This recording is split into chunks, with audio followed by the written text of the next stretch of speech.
Welcome back. You're still watching Morning Live. Now, following the success of their wildly popular Photo Tales book, HPH Publishing has recently released Photo Tales Volume 2. In this second edition, we get to experience a showcase of extraordinary stories told by amateur photojournalists that reveals wonders of nature as seen through the camera lenses of regular visitors to game reserves. Dr. Barbara Jensen Voster is one of the book's contributors, and she joins us now to tell us more about the book. Good morning. Welcome to Morning Live. Morning, Lebo, and morning to the viewers. So early, I feel like I'm in a bright and early. I mean, let's start with you telling us a bit more about Photo Tales and how you became part of it. Lebo, we know Heinrich, the publisher of the book, for quite some time. He's one of our photographic friends, and we've been with him on safaris, and he's joined. He shared the wonders of Africa with us quite a couple of times. And when he started Photo Tales, he asked us to contribute to the first one.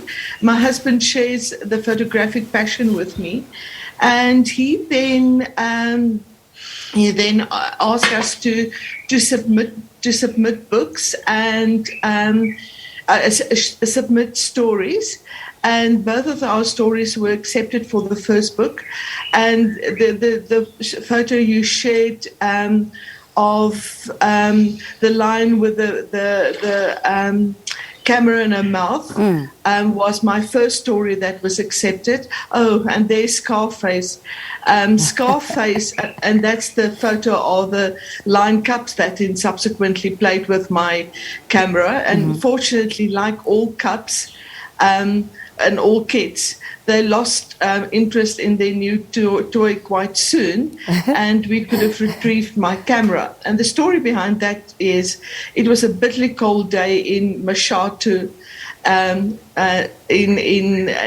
Botswana, and I had a blanket on my lap, and I wanted to get my camera from one camera to the next, and my camera fell on the ground, and that lioness came and she gently picked up the camera and she walked away, and I continued taking photos with my second camera and posted the photo online, and that photo went absolutely viral, and it's also the most poached wildlife photo, I think, online. I actually gave up now to report how the photo has been poached, and there's actually one guy in Mexico that tried to sell the photo, and Instagram alerted me to the fact. So there's so many stories to tell, and I think Heinrich is on a very good track, because the professional photographers, look at that. I mean, if you look at the photo closely, if you see my focus ring, which is that black ring on the lens, that's the only where I had a little bit damage, if you can call it damage, was a mark on the lens. Then when the cubs started playing with it, there was little teeth marks on the lens hood, which is that black protector on the front of the lens. We picked the camera up. It was very dusty after the cubs dragged it through the dust, and it worked perfectly. I just had it professionally cleaned. The photo that you just saw of the lion with a one eye was a very famous line in the Masai Mara called Scarface, and my absolutely favorite line, and I think most most photographers' famous line, there Scarface is. Yeah. That was unfortunately my last photo of Scarface. It was in the March this year, and we were literally dashing out of the Mara. They locked down Kenya, and we had to get out to Nairobi before they locked down Nairobi. And he was a magnificent animal. Yeah.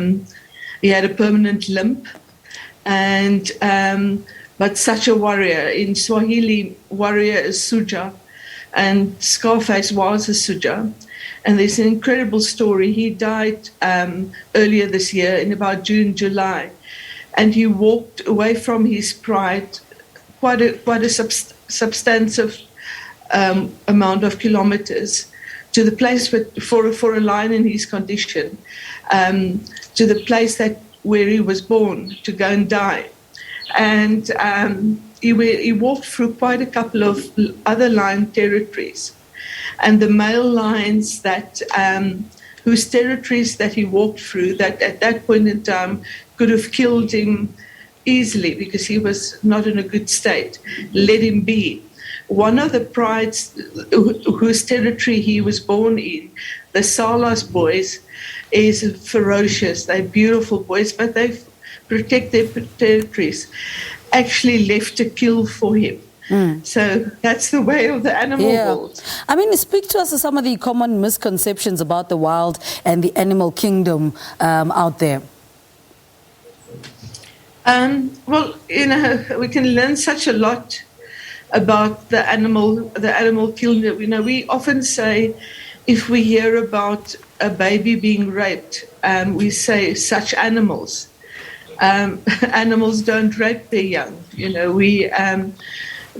They look after each other. They do what animals are genetically prone to do. They amongst lions there are infanticide that takes place, because if male lions take over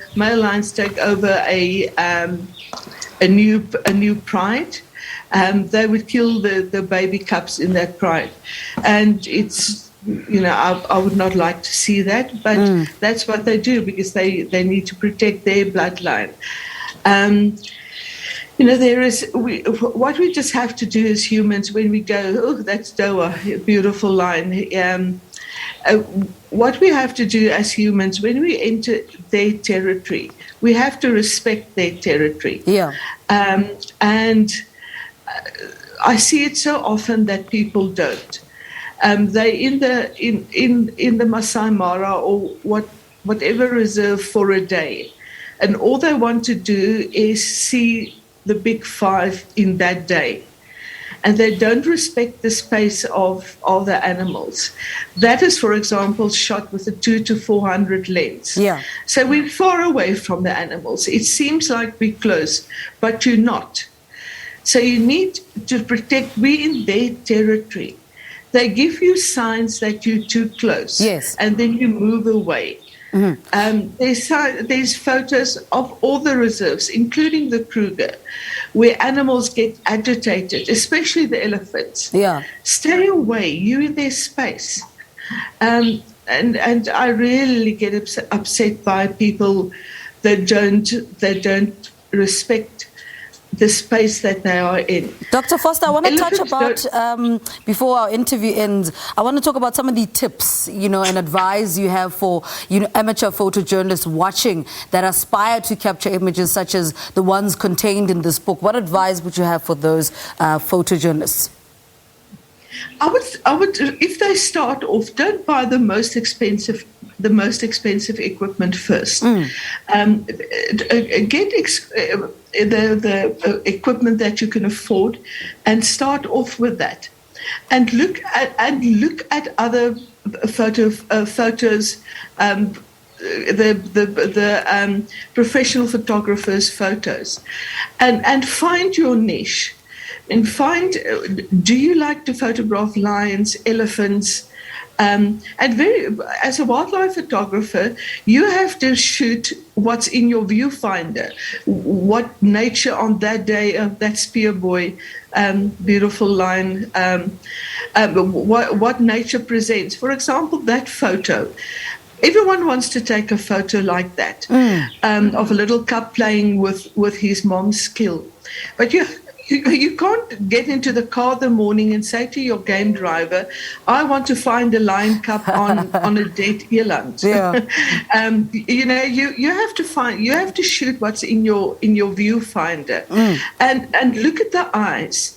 Shoot eyes. Yeah. People, we connect as humans with eyes. As far as possible, shoot eyes. Look at drama. Look at the little cup at the back. So there's the eyes. You're shooting the obviously the focus is on the little cup trying to smother, because as you guys know, lions smother their prey, and that little one was trying to do that. All right. But then the background was his little brother or sister eating ribs. So there's that juxtaposition, Yes. So you have to shoot what presents, what nature presents you. All right. That's in contradiction Dr. Voster, to a street. we have to let it go, but thank you so much for talking Thank to you us very this much. morning, Dr. Barbara Jensen Voster. Follow your passion. And, she's been speaking to us about a contribution to the second volume of a new photo book titled Photo HPH from, that book is published by HPH Publishing. Talking to us there about that book. All right.